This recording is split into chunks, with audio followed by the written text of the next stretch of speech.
여러분 안녕하십니까? 신성열 목사의 간단한 설명과 함께 성경 읽기 레위기 24장 말씀부터 시작하도록 하겠습니다.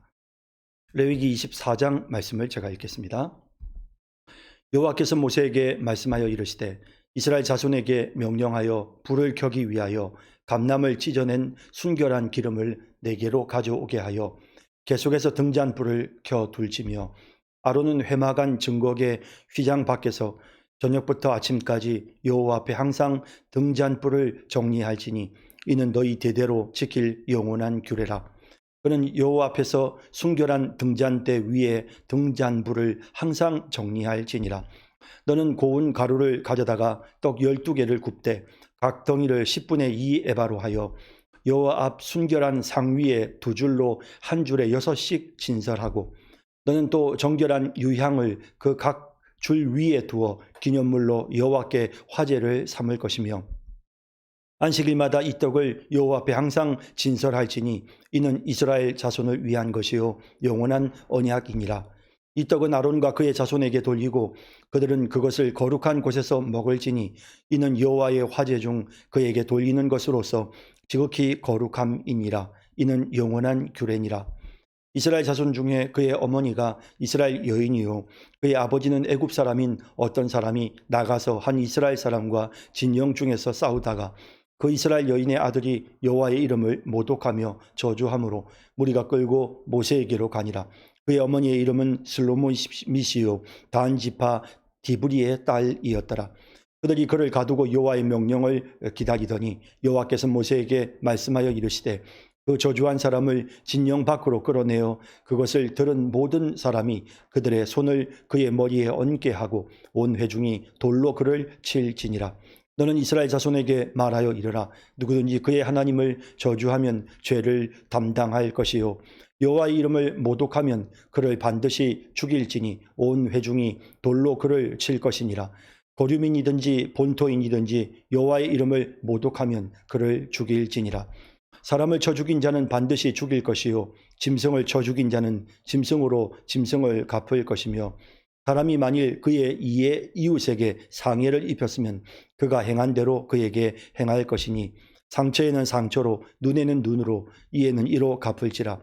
남에게 상해를 입힌 그대로 그에게 그렇게 할 것이며 짐승을 죽인 자는 그것을 물어줄 것이요 사람을 죽인 자는 죽일지니 거주민에게든지 본토인에게든지 그 법을 동일하게 할 것은 나는 너희의 하나님 여호와임이니라. 모세가 이스라엘 자손에게 말하니 그들이 그 저주한 자를 진영 밖으로 끌어내어 돌로 쳤더라. 이스라엘 자손이 여호와께서 모세에게 명령하신 대로 행하였더라. 네, 24장 말씀은 이제 그 성막 이게 들어가는 여러 가지 기물들과 관련된 내용들을 보여주고 있습니다.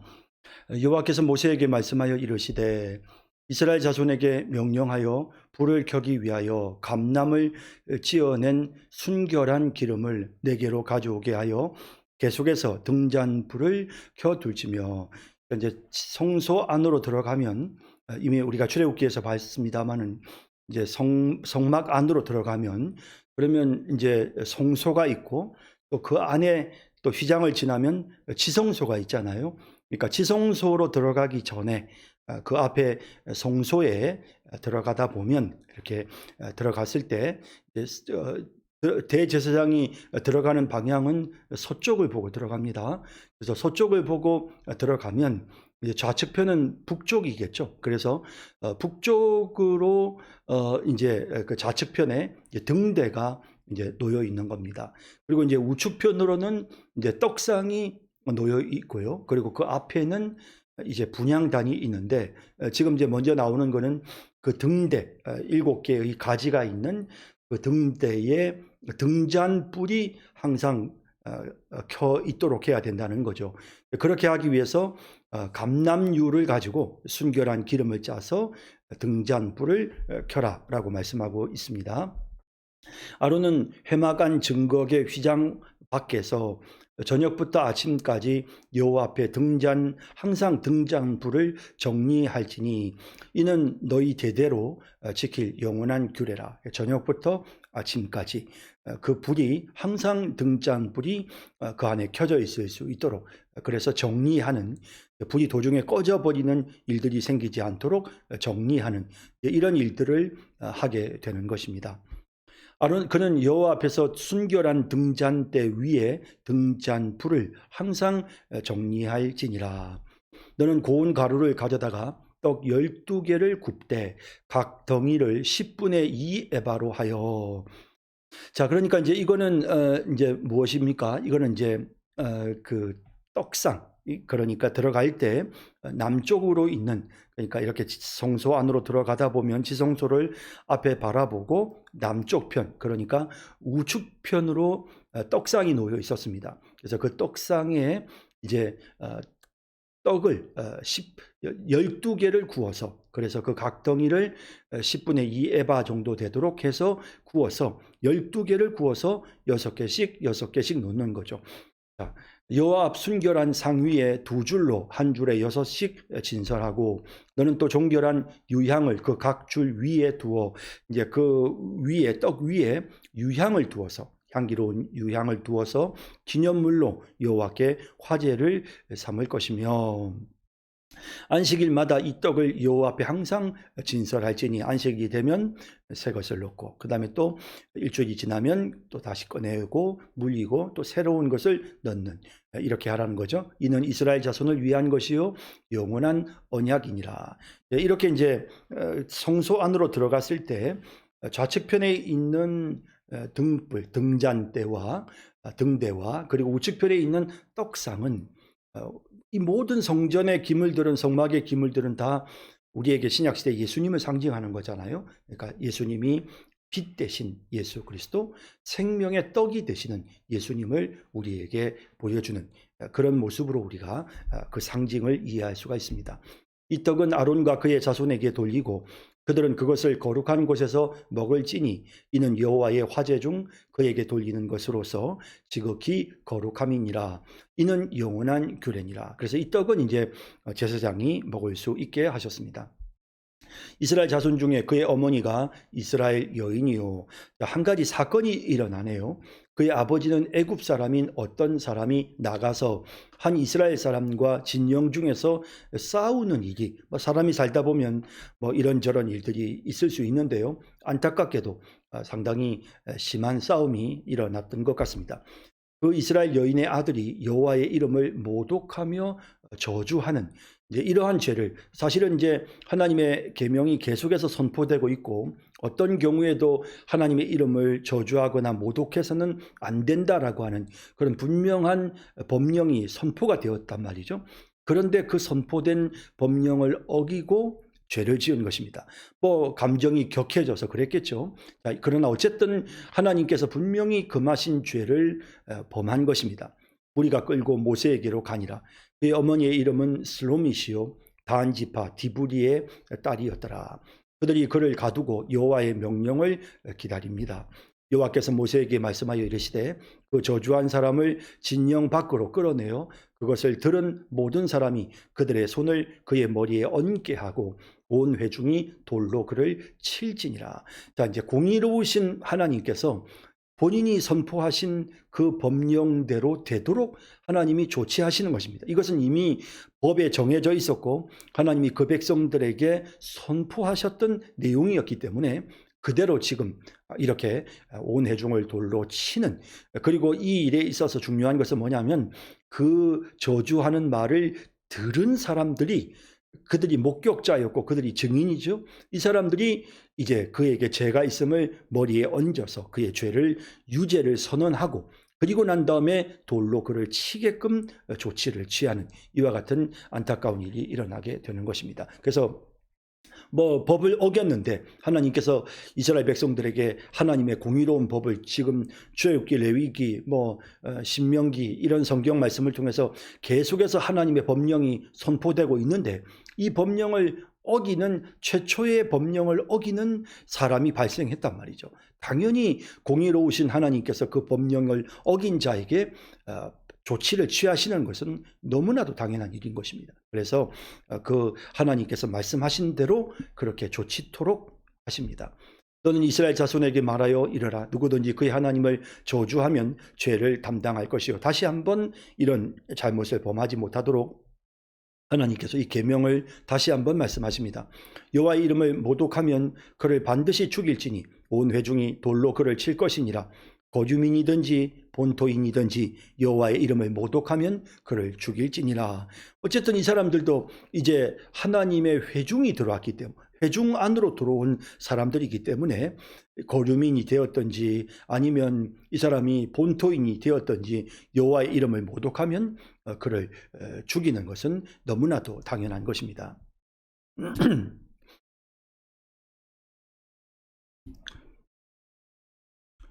사람을 쳐 죽인 자는 반드시 죽일지니 죽일 것이요 짐승을 쳐 죽인 자는 짐승으로 짐승을 갚을 것이며, 사람이 만일 그의 이웃에게 상해를 입혔으면 그가 행한 대로 그에게 행할 것이니, 여러 가지 이제 처벌 규정에 관한 내용들을 계속해서 말씀하고 있습니다. 상처에는 상처로, 눈에는 눈으로, 이에는 이로 갚을지라. 남에게 상해를 입힌 그대로 그에게 그렇게 할 것이며, 우리가 이제 동해보복법이다. 동일하게 이제 거기에 죄값을, 자신이 지은 죄에 대해 동일한 피해를 입힘으로써 죄값을 치르게 하는 이런 모습을 보게 됩니다. 구역의 율법은 주로 이렇게 처벌을 했습니다. 짐승을 죽인 자는 그것을 물어줄 것이요 사람을 죽인 자는 죽일지니, 거주민에게든지 본토인에게든지 그 법을 동일하게 할 것은 나는 너희 하나님 여호와임이니라. 그래서 동일하게 모든 사람들에게 이렇게 하도록 그렇게 명령하셨습니다. 모세가 이스라엘 자손에게 말하니 그들이 그 저주한 자를 진영 밖으로 끌어내어 돌로 쳤더라. 이스라엘 자손이 여호와께서 모세에게 명령하신 대로 행하였더라. 자, 이렇게 24장 내용을 살펴봤고요. 또 이제 25장으로 넘어가도록 하겠습니다. 네, 25장 읽겠습니다. 여호와께서 시내산에서 모세에게 말씀하여 이르시되 이스라엘 자손에게 말하여 이르라. 너희는 내가 너희에게 주는 땅에 들어간 후에 그 땅으로 여호와 앞에 안식하게 하라. 너는 6년 동안 그 밭에 파종하며 6년 동안 그 포도원을 가꾸어 그 소출을 거둘 것이나 7째 해에는 그 땅이 쉬어 안식하게 할지니 여호와께 대한 안식이라. 너는 그 밭에 파종하거나 포도원을 가꾸지 말며 내가 거둔 후에 자라난 것을 거두지 말고 가꾸지 아니한 포도나무가 맺은 열매를 거두지 말라. 이는 땅의 안식년임이니라. 안식년의 소출은 너희가 먹을 것이니 너와 내 남종과 내 여종과 내 품꾼과 너와 함께 거류하는 자들과 내 가축과 내 땅에 있는 들짐승들이 다 그 소출로 먹을 것을 삼을지니라. 너는 7 안식년을 계수할지니 이는 7년이 7번인즉 안식년 7번 동안 곧 49년이라. 7째 달 열흘날은 속죄의 일이니 너는 뿔나팔 소리를 내되 전국에서 뿔나팔을 크게 불지며 너희는 50년째 해를 거룩하게 하여 그 땅에 있는 모든 주민을 위하여 자유를 공포하라. 이 해는 너희에게 희년이니 너희는 각각 자기의 소유지로 돌아가며 각각 자기의 가족에게로 돌아갈지며 그 50년째 해는 너희의 희년이니 너희는 파종하지 말며 스스로 난 것을 거두지 말며 가꾸지 아니한 포도를 거두지 말라. 이는 희년이니 너희에게 거룩함이니라. 너희는 밭의 소출을 먹으리라. 이 희년에는 너희가 각기 자기의 소유지로 돌아갈지라. 내 이웃에게 팔든지 내 이웃의 손에서 사거든 너희 각 사람은 그의 형제를 속이지 말라. 그 희년 후에 연수를 따라서 너는 이웃에게서 살 것이요 그도 소출을 얻을 연수를 따라서 내게 팔 것인즉 연수가 많으면 너는 그것의 값을 많이 매기고 연수가 적으면 너는 그것의 값을 적게 매길지니 곧 그가 소출의 다소를 따라서 내게 팔 것이라. 너희 각 사람은 자기 이웃을 속이지 말고 내 하나님을 경외하라. 나는 너희의 하나님 여호와이니라. 너희는 내 규례를 행하며 내 법도를 지켜 행하라. 그리하면 너희가 그 땅에 안전하게 거주할 것이라.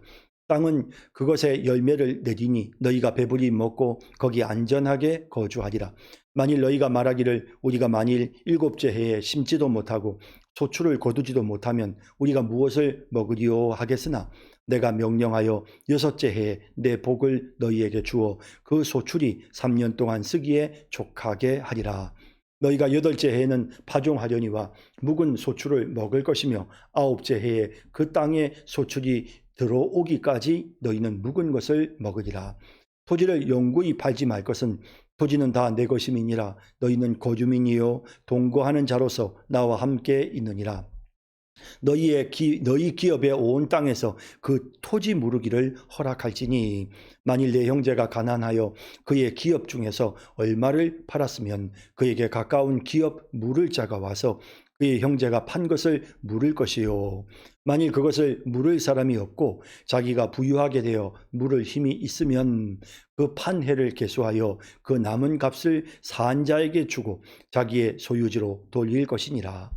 그러나 자기가 물을 힘이 없으면 그 판 것의 신년에 이르기까지 산 자의 손에 있다가 신년에 이르러 돌아올지니 그것이 곧 그의 기업으로 돌아갈 것이니라. 성벽 있는 성 내 가옥을 팔았으면 판지 만 1년 안에는 물을 수 있나니 곧 그 기한 안에 물으려니와 1년 안에 물으지 못하면 그 성 안의 가옥은 산자의 소유로 확정되어 대대로 영구히 그에게 속하고 신년에라도 돌려보내지 아니할 것이니라. 그러나 성벽이 둘리지 아니한 촌락의 가옥은 나라의 전토와 같이 물러주기도 할 것이요 신년에 돌려보내기도 할 것이니라. 레위 족속의 성읍 곧 그들의 소유의 성읍의 가옥은 레위 사람이 언제든지 물을 수 있으나 만일 레위 사람이 물으지 아니하면 그의 소유 성읍의 판 가옥은 신년에 돌려보낼지니 이는 레위 사람의 성읍의 가옥은 이스라엘 자손 중에서 받은 그들의 기업이 됨이니라. 그러나 그들의 성읍 주위에 있는 들판은 그들의 영원한 소유지이니 팔지 못할지니라. 내 형제가 가난하게 되어 빈손으로 내 곁에 있거든 너는 그를 도와 거주민이나 동거인처럼 너와 함께 생활하게 하되 너는 그에게 이자를 받지 말고 내 하나님을 경외하여 내 형제로 너와 함께 생활하게 할 것인즉 너는 그에게 이자를 위하여 돈을 구워주지 말고 이익을 위하여 내 양식을 구워주지 말라. 나는 너희의 하나님이 되며 또 가나안 땅을 너희에게 주려고 애굽 땅에서 너희를 인도하여 낸 너희의 하나님 여호와이니라. 너와 함께 있는 내 형제가 가난하게 되어 내게 몸이 팔리거든 너는 그를 종으로 부리지 말고 품꾼이나 동거인과 같이 함께 있게 하여 신년까지 너를 섬기게 하라. 그때에는 그와 그의 자녀가 함께 내게서 떠나 그의 가족과 그의 조상의 기업으로 돌아가게 하라. 그들은 내가 애굽 땅에서 인도하여 낸 내 종들이니 종으로 팔지 말 것이라. 너는 그를 엄하게 부리지 말고 내 하나님을 경외하라. 내 종은 남녀를 막론하고 내 사방 이방인 중에서 취할지니 남녀 종은 이런 자 중에서 사올 것이며 또 너희 중에 거주하는 동거인들의 자녀 중에서도 너희가 사올 수 있고 또 그들이 너희와 함께 있어서 너희 땅에서 가정을 이룬 자들 중에서도 그리할 수 있은즉 그들이 너희의 소유가 될지니라. 너희는 그들을 너희 후손에게 기업으로 주어 소유가 되게 할 것이라. 이방인 중에서는 너희가 영원한 종을 삼으려니와 너희 동족 이스라엘 자손은 너희가 피차 엄하게 부리지 말지니라. 만일 너와 함께 있는 거주민이나 동거인은 부유하게 되고 그와 함께 있는 내 형제는 가난하게 되므로 그가 너와 함께 있는 거주민이나 동거인 또는 거주민의 가족의 후손에게 팔리면 그가 팔린 후에 그에게는 속량받을 권리가 있나니 그의 형제 중 하나가 그를 속량하거나 또는 그의 삼촌이나 그의 삼촌의 아들이 그를 속량하거나 그의 가족 중 그의 살부치 중에서 그를 속량할 것이요 그가 부유하게 되면 스스로 속량하되 자기 몸이 팔린 해로부터 신년까지를 그 산자와 계산하여 그 연수를 따라서 그 몸의 값을 정할 때에 그 사람을 섬긴 날을 그 사람에게 고용된 날로 여길 것이라. 만일 남은 해가 많으면 그 연수대로 팔린 값에서 속량하는 값을 그 사람에게 도로 주고 만일 신년까지 남은 해가 적으면 그 사람과 계산하여 그 연수대로 속량하는 그 값을 그에게 도로 줄지며 주인은 그를 내년의 삭군과 같이 여기고 내 목전에서 엄하게 부리지 말지니라.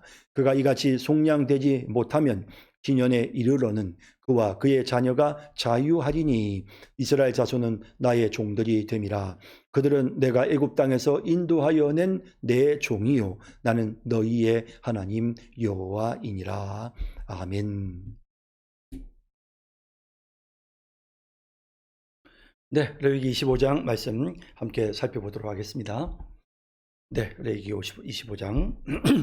여호와께서 시내산에서 모세에게 말씀하여 이르시되 이스라엘 자손에게 말하여 이르라. 너희는 내가 너희에게 주는 땅에 들어가 후에 그 땅으로 여호와 앞에 안식하게 하라. 이제 25장은 안식년 그리고 신년에 대한 규례를 보여주고 있습니다. 사람도 6일 동안 여세 동안 일하고 7번째 되는 날 쉬도록 하셨던 하나님께서 땅도 역시 마찬가지로 6년 동안 일하고 나면 7년째는 안식하게끔 하셨던 것입니다. 너는 6년 동안 그 밭에 파종하며 6년 동안 그 포도원을 가꾸어 그 소출을 거둘 것이나 7째 해 안식년이죠. 이 해에는 그 땅이 쉬어 안식하게 할지니 여호와께 대한 안식이라. 너는 그 밭에 파종하거나 포도원을 가꾸지 말며. 자, 그러니까 6번째 날까지는 6번째 해까지는 농사를 짓는 거예요. 씨도 뿌리고 또 포도원도 가꾸고 그런 거죠. 그런데 7번째 해가 되면 파종하지도 말고 포도원을 가꾸지도 말고 그냥 땅을 그대로 쉬게 하는 것입니다. 뭐 그렇게 쉬게 하면 당연히 농사 짓는 이스라엘 백성들도 쉬는 거죠. 그래서 그런 쉼을 통해서 몸도 마음도 회복되게 해주시고 또 뿐만 아니라 그 과실도 또 밭도 땅도 원래의 상태로 회복되게끔 하시는, 인간의 그 욕심이란 끝이 없잖아요. 막 끊임없이 뽑아내려고 하죠. 그런 인간들의 욕심을 내려놓고 좀 더 편안하게 쉼을 통해서 모든 것이 다 본래의 상태로 회복되게 하시는 그런 하나님의 선하신 의도를 우리가 보게 되는 것입니다. 내가 거둔 후에 자라난 것을 거두지 말고, 거둔 후에는 그러니까 이제 6번째 해의 마지막으로 거두었죠. 그리고 난 다음에 자라난 것을 거두지 말고 또 가꾸지 아니한 포도나무가 맺은 열매를 거두지 말라. 왜냐하면 이는 땅의 안식년이기 때문에 그래서 거두지 말라고 말씀하셨습니다. 안식년의 소출은 너희가 먹을 것이니 너와 내 남종과 내 여종과 내 품꾼과 너와 함께 거류하는 자들과 내 가축과 내 땅에 있는 들짐승들이 다 그 소출로 먹을 것을 삼을지니라. 그러니까 대대적인 어떤 농사를 지어 가지고 그걸 뭐 거두어 드리는, 추수를 하고 하는, 수확을 거두는 이런 것이 아니고 그냥 그대로 둔 상태에서 이제 그래도 그게 이제 열매를 맺고 그래도 또 밭에 소출이 있을 수 있잖아요. 그럴 경우에는 그것을 이제 가족들이 함께 또 먹고 또 가족 집에서 일하는 식솔들이 나누어 먹고 또 심지어는 가축들이나 들짐승들도 와서 그것을 먹을 수 있게끔, 그래서 그냥 그대로 두라는 것이죠. 그냥 누구나 와서 자연스럽게 나온 것은 먹을 수 있게끔 그렇게 하였다는 것입니다. 너는 7 안식년을 계수할지니 이는 7년이 7번인즉 안식년 7번 동안 곧 49년이라. 자, 이제 신년에 대한 내용이 나오는데요. 자, 그러니까 이제 이 신년이라는 것은 안식년이 7번이 지나고 나면, 다시 7이라는 숫자는 완전 숫자거든요. 그래서 7번째 안식년이 7번이 지나고 나면, 그러면 맨 7번째 안식년이 되었던 해가 49년이 있죠. 49년째 해가 되겠죠. 근데 그 49년이죠. 그 다음 해 7째 달 열흘날은 속죄일이니 너는 뿔나팔 소리를 내되 전국에서 뿔나팔을 크게 불지며. 자, 그래서 47에 49, 49년째가 되는 안식년이 있어요. 그래서 그 안식년이 지나고 난 그 다음 날, 그 다음 해에 이제 7째 달 열흘, 자, 여기 일곱째 달이라고 되어 있지만 어떻습니까? 정월달이라고 앞서 말씀드렸죠. 그래서 새로운 한 해가 시작되는 민간 달력으로는 이따가 정월달입니다. 정월달이 시작되는 날, 열흘날, 이 속죄일이죠. 7월 10일 날은 대속죄일, 제사장이 지성소 안으로 들어가서 백성들의 모든 죄를 깨끗하게 씻을 수 있는 그런 속죄하는 날입니다. 그래서 그날 속죄가 이루어지고 나면 너는 뿔나팔 소리를 내되 전국에서 뿔나팔을 크게 불지며, 이제 이 소의 이 뿔을 가지고 만든 나팔인데 이걸 요벨이라고 합니다. 그래서 이 요벨을 부르는 거죠. 요벨을 이렇게 부는데 언제 부르냐면 하나님 앞에 속죄를 하고 난 다음에 뿔나팔을 부는 것입니다. 그렇게 함으로써 백성들에게 이제 다 용서가 되었다, 모든 죄를 하나님이 다 용서해 주셨다라고 하는 그런 용서의 나팔 소리가 울려 퍼짐과 동시에, 그리고 나서 이제 신년이 시작되는 것이죠. 너희는 50년째 해를 거룩하게 하여 그 땅에 있는 모든 주민을 위하여 자유를 공포하라. 그래서 사실 이 신년이란 말은 이 해는 너희에게 희년이니, 이 희년이란 말은 사실은 원래 히브리 원어는 보면 요벨해, 그러니까 아까 말씀드린 것처럼 뿔을 불어서 알리는 그런 해다라는 겁니다. 그래서 자유를 공포하는 해다라는 뜻인데 이걸 기쁜 이자를 써서 결과적으로는 사람들에게 기쁨을 주니까 희년이라고 번역을 했는데 원래는 요벨의 해다라고, 그렇게 앞서 말씀드린 것처럼 뿔나팔을 부는 해, 50번째 해, 그죠? 49년 77에 49 안식년 47번째 안식년이 끝나고 난 그 다음 해 50년째 되는 해가 이제 신년이 되어지는, 요벨을 부는 해가 되는 것입니다. 그러면 그때는 어떤 일이 일어나느냐? 그때는 너희는 각각 자기의 소유지로 돌아가며 각각 자기의 가족에게로 돌아갈지며.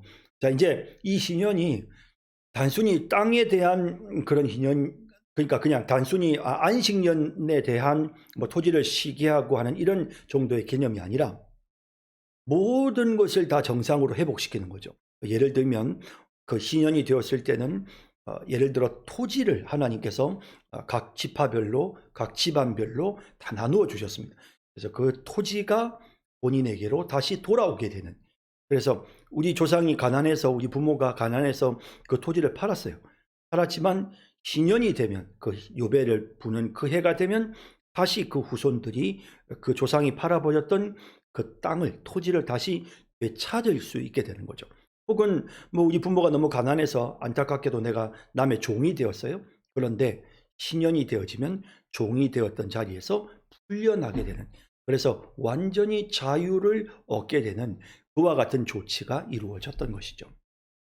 너희는 각각 자기의 소유지로 돌아가며 각각 자기의 가족에게로 돌아갈지며 그 50년째에는 너희의 신년이니 너희는 파종하지 말며 스스로 난 것을 거두지 말며 가꾸지도 아니한 포도를 거두지 말라. 자, 이래서 이제 사실은 49년째, 그러니까 7번째 안식년도 안식년으로 쉬었고 그 다음에 50년째가 되는 신년도 또 안식년인 거예요. 결국 이때도 50년째 해는 완전한 신년인 거죠. 그래서 이때는 아무런 농사도 짓지 못해요. 2년에 걸쳐서 신년이 오면 앞서 있는 안식년 그리고 신년, 이렇게 2년 동안이나 완전히 농사를 멈춰야 되는 거죠. 뭐 그러면 어떻게 먹고 사느냐? 하나님이 그들에게 미리 먹을 것을 한 해의 소출을 통해서 그 이후에 2해, 3해를 먹을 수 있게끔 하나님이 복을 주시는 것입니다. 이는 신년이니 너희에게 거룩함이니라. 너희는 밭의 소출을 먹으리라. 이 신년에는 너희가 각기 자기의 소유지로 돌아갈지니라. 다 그대로 돌아가게 되는 것입니다. 내 이웃에게서 팔든지 내 이웃의 손에서 사거든 너희 각 사람은 그의 형제를 속이지 말라. 예, 뭐 이렇게 안타깝게도 너무 가난해서 이렇게 옛날에는 노예 제도가 있었잖아요. 뭐 사실 노예 제도가 없어진 지가 불과 한 100년, 150년 전입니다. 그 전에는 노예 제도가 우리나라도 마찬가지였고요. 전 세계에 다 노예 제도가 있었습니다. 그래서 가난한 사람들이 이렇게 안타깝게 혹은 뭐 전쟁을 통해서 다른 나라에 붙잡혀가서 노예가 되는 이런 경우가 있는데, 그런데 이웃을 사거나 혹은 형제인 사람을 이렇게 속여서 이렇게 그 노예로 삼는 이런 일들은 하지 말라는 것입니다. 그 희년 후에 연수를 따라서 너는 이웃에게서 살 것이요 그도 소출을 얻을 연수를 따라서 내게 팔 것인지. 그런데 만약에 이걸 꼭 굳이 이렇게 어쩔 수 없는 상황에서 이제 이웃에게 팔아야 되는 이런 어떤 상황이 생길 수 있잖아요. 그래서 너무 가난하고 너무 어떻게 해볼 수 없고 자녀들을 돌볼 수도 없으니까 자녀들을 이웃집에 그냥 이렇게 종으로 줘버리는 거죠. 먹고 살려고요. 그렇게 줬을 때는 중요한 게 뭐냐면 신년 후에 연수를 따라서 너는 이웃에게 사는 거예요. 그랬을 때 신년까지 남은 기간이 만약에 예를 들어서 10년이다. 혹은 신년까지 남은 기간이 50년이다. 그랬을 때 신년까지 남은 기간이 50년인 경우에는 돈을 많이 받는 거죠. 하지만 신년까지 남은 기간이 10년이다. 그러면 5분의 1밖에 못 받는 거죠. 그러니까 남은 기간이 이제 얼마냐에 따라서 신년까지 남은 기간이 1년이다. 그러면 1년치 품삯을 주고 그 사람을 사는 거죠. 이렇게 해서 그도 소출을 얻을 연수를 따라서 내게 팔 것인즉 연수가 많으면 너는 그것의 값을 많이 매기고 연수가 적으면 너는 그것의 값을 적게 매길지니. 그러니까 신년까지 남은 기간이 얼마인가를 계산해서 값이 매겨지는 겁니다. 곧 그가 소출의 다소를 따라서 내게 팔 것이라. 너희 각 사람은 자기 이웃을 속이지 말고 내 하나님을 경외하라. 나는 너희의 하나님 여호와이니라. 이렇게 해서 혹시 팔아야 되는 상황이 되어서 팔더라도 반드시 신년까지의 연수를 계산을 해가지고 그래가지고 이제 신년까지 남은 기간이 얼마인 것을 보고 그 사람에게 사고 또 팔고 이런 부분들을 하게끔 이런 부분에서 거짓이 없게 하라고 말씀을 하셨습니다. 너희는 내 규례를 행하며 내 법도를 지켜 행하라. 그리하면 너희가 그 땅에 안전하게 거주할 것이라. 안식년과 희년에 대한 규례를 철저하게 지키면 하나님께서 안전을 책임지시겠다고 약속해 주시는 것입니다. 땅은 그것의 열매를 내지니 너희가 배부리 먹고 거기 안전하게 거주하리라.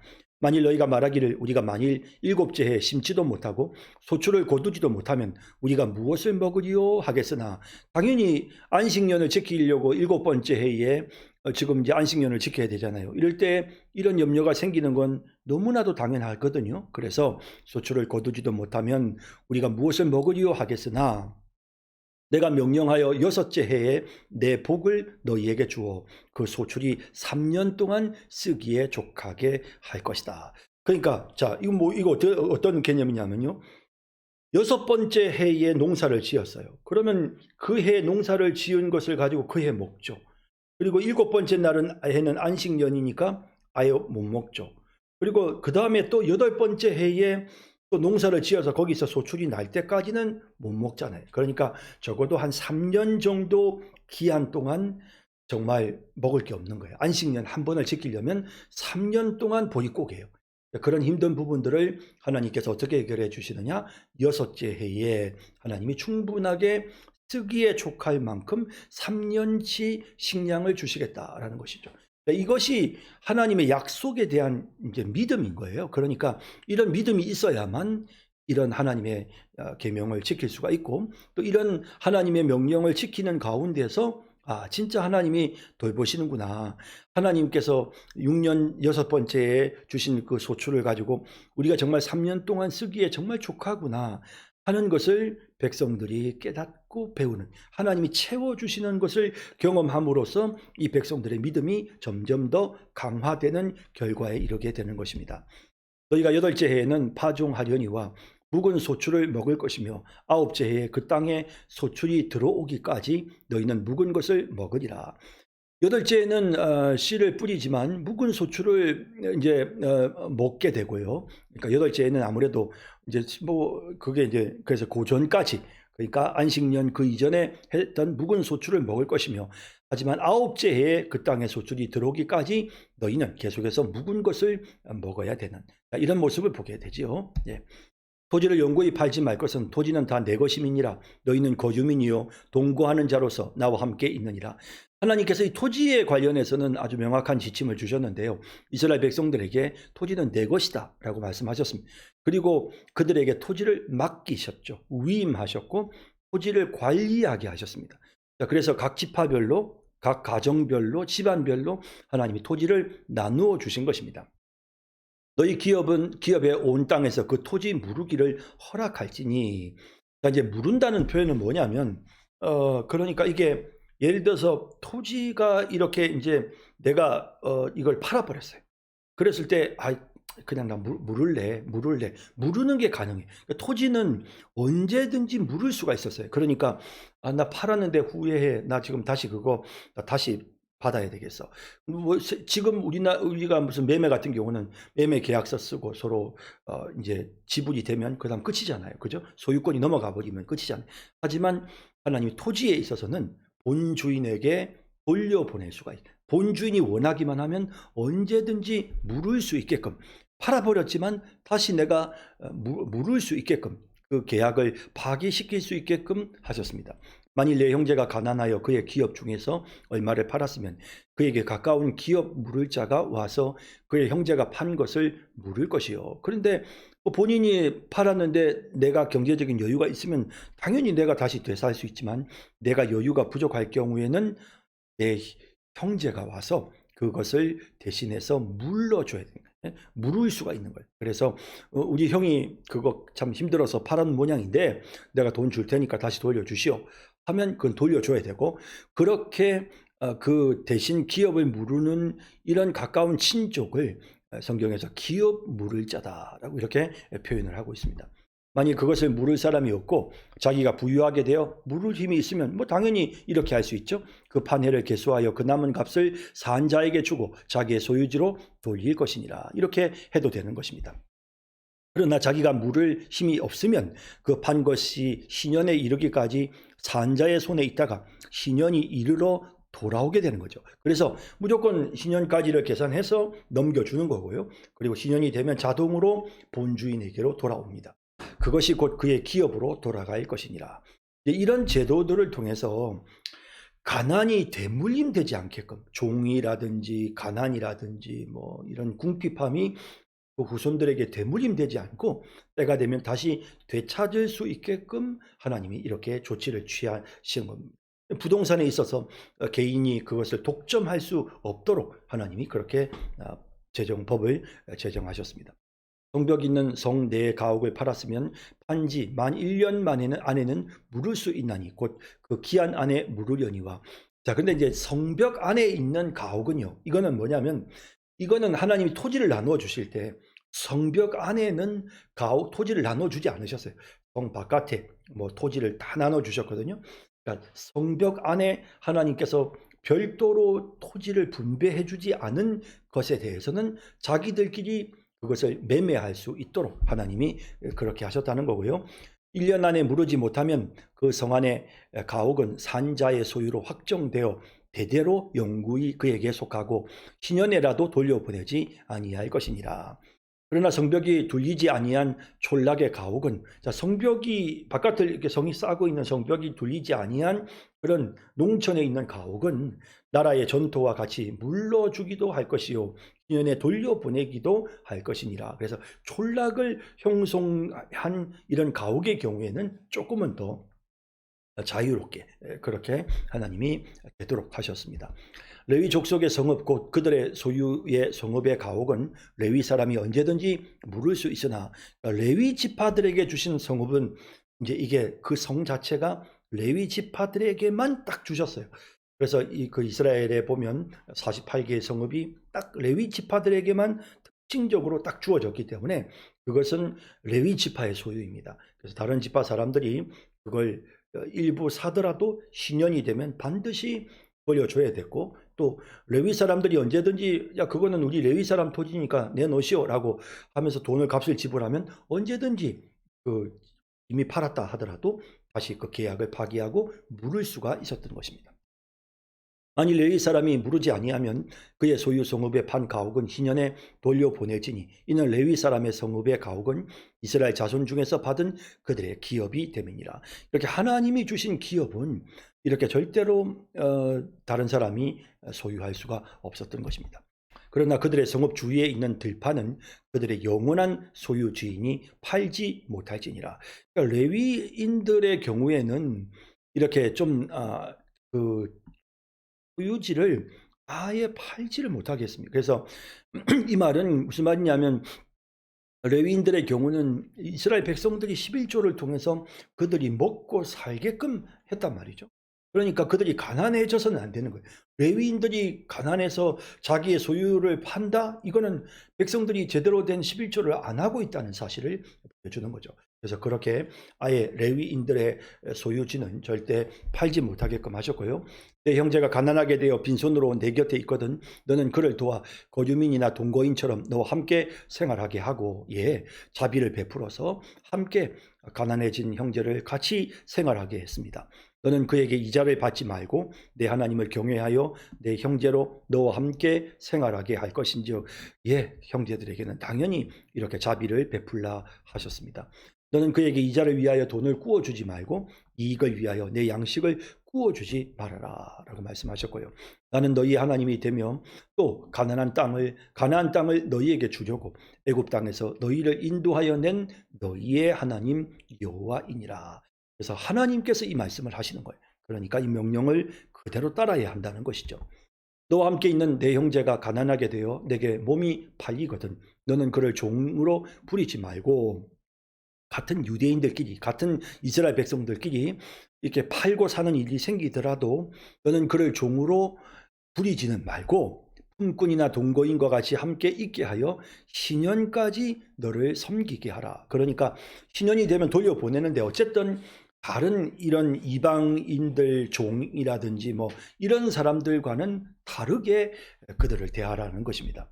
그때에는 그와 그의 자녀가 함께 내게서 떠나 신년이 되면 자유를 주는 거죠.